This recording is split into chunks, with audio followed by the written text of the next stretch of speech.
Now, it was the biggest anticlimax. All the warnings, all the doomsday predictions, in the end, nothing happened. It was just another Wednesday in Ukraine, enemy at the gates, but no closer to war. So what exactly happened? America was confident. Their media said Putin would invade today, that 50,000 people would die. If you ask the Russians, the opposite is happening. Russian troops are returning to their barracks. So did US intel fail like it did in Iraq and Afghanistan, or was all of this panic fake? Ukraine kept rejecting America's dire predictions. When US media said Wednesday was the day of invasion, Ukraine turned the narrative around and said that Wednesday would be the day of unity for them. A gigantic 200-meter-long Ukrainian flag was unfurled. President Volodymyr Zelensky tried to boost morale with this message.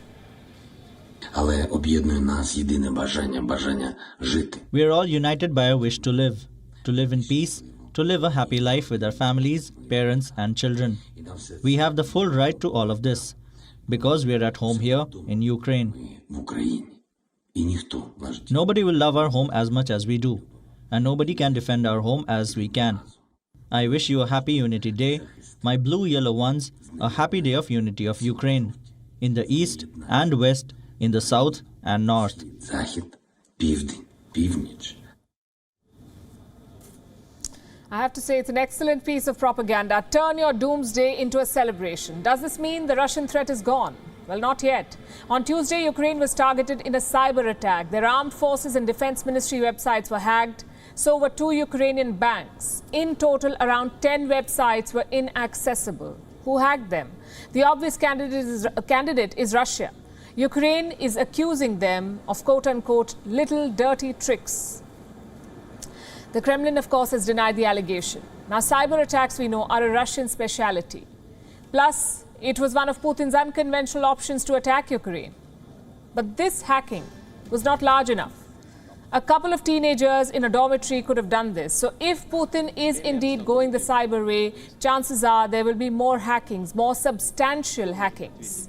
What about the conventional war? On that, Russia is sending mixed signals, mixed messages. Vladimir Putin says he does not want confrontation. He is ready to begin negotiations with the West. Do we want war or not? Of course not. That is why we have offered our proposals to start the negotiation process, which should lead to an agreement of providing equal security for everybody, including our country. Do his actions, in fact, match his words? Well, both yes and no. Some Russian troops are returning to their barracks. Take this video, for instance. It shows Russian tanks and equipment leaving Crimea. We have another one. Tanks being loaded onto railway carriages. Looking at these pictures, it seems that Vladimir Putin is right. Maybe he does not want to fight after all. But remember, this is wartime. As they say, truth is the first casualty of war. Both sides are pushing propaganda. Both sides are building narratives. So you cannot take these pictures at face value. I'll give you 2 reasons why. A, these were all published by the Russian Defense Ministry. We cannot verify them independently. And B, the escalation has not stopped everywhere. Russian fighter jets are still practicing maneuvers in Belarus. Russian warships are still holding drills in the Black Sea. And Belarus is firing nuclear-capable ballistic missiles. So the threat is very much alive. Putin may be pulling back some troops, but he's still keeping Ukraine guessing. And this propaganda game has Joe Biden in a bind. His intel reports are all over the place. First, the US said Putin would attack on Wednesday. Then they said an attack was imminent. Now Biden says an invasion is quote-unquote distinctly possible. Analysts indicate that they remain very much in a threatening position. And the fact remains, right now, Russia has more than 150,000 troops encircling Ukraine and Belarus and along Ukraine's border. An invasion remains distinctly possible. How the mighty fall. The CIA once toppled regimes for fun. Their spies tricked world leaders and warlords. Today, they stand exposed. As it turned out, American intelligence was wrong. Russia did not invade on Wednesday. In fact, their posture is changing. At least some of Russia's soldiers are returning home. Does the West admit its mistake now? Well, not at all. In fact, they're sticking to their guns. The NATO chief says he he has seen no de-escalation on the ground. I heard the signs from Moscow about readiness to continue diplomatic efforts. But so far, we have not seen any de-escalation on the ground. On the contrary, it appears that Russia continues the military buildup. This is a crucial point for Ukraine. Putin seems to have ruled out war. Instead, he's turning his focus to a face-saving strategy, and that strategy is Donbass. He's got a couple of options. Option number one, recognize 2 breakaway republics in eastern Ukraine. Russian lawmakers are already asking him to do this. And on Tuesday, he dropped a hint. Putin called the situation in Donbass a genocide. Liberty to say that according to our estimates, what is happening in Donbass is now genocide. When Europe talks about genocide, it is a serious matter. They've seen Nazi concentration camps, Stalinist gulags.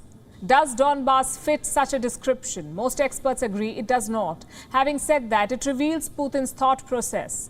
There will be popular support for recognizing the 2 republics. But it will also end the peace talks. The Minsk Accord would be dead. Option number 2 for Putin, fight a proxy war through the insurgents. Moscow is already doing this. All Putin has to do is turn up the scale, give them more weapons, training and funds. Again, this would bleed Ukraine. At the same time, there would be no full-scale war. What Vladimir Putin decides could shape Europe's future. NATO is desperate to end the standoff. Joe Biden is promising to never place missiles in Ukraine, even if it joins the NATO. Now is the time for Putin to be pragmatic. Last time around, his demands made no sense. A veto on Ukraine joining the NATO and no NATO presence in Eastern Europe. That's what Putin was asking for, and those demands were designed to be rejected. This time, though, he must be more practical. Propose something both sides can agree on. As for NATO, they must give up their expansionism. They must stop recruiting Russia's neighbors. Just think about it. Why is Ukraine eager to join the NATO? Because it fears Russia, because it wants NATO protection. If the Russian threat disappeared permanently, would Ukraine still want to join the NATO? We're talking about defense commitments here. Big military spending. Does Kiev really want all of this? This may or may not be the first sign of de-escalation, but we can say one thing for sure. The door to diplomacy is not ajar anymore. It is opening wide. The key is to remember that this is not Russia versus America. This is Russia versus Ukraine. Any diplomatic agreement must include Kiev. If not, we'll be back to square one.